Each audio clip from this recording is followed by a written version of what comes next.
If you check out Skuid's website, you'll find examples of using Skuid to build complex and powerful dashboards.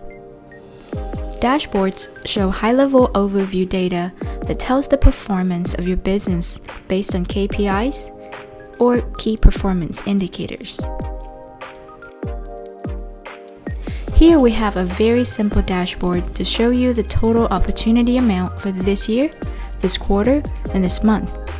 This can be achieved using aggregate models in Skuid. In the page Composer, you see different models. There are two types of models for Salesforce data sources, Basic and Aggregate. Basic models simply loads a list of data as is. Aggregate models allow you to do aggregation on the data, whether it being sum, average, or count. You can add conditions to aggregate models to further filter the data. For this year, you can filter the close date to this year. For this quarter, you can filter the close date to this quarter, and so on.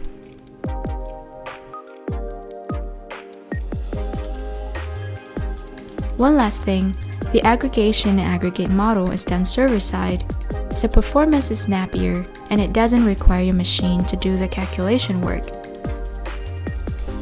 Thanks for watching, and I hope you enjoy your Skuid's tip of the week. See you next time!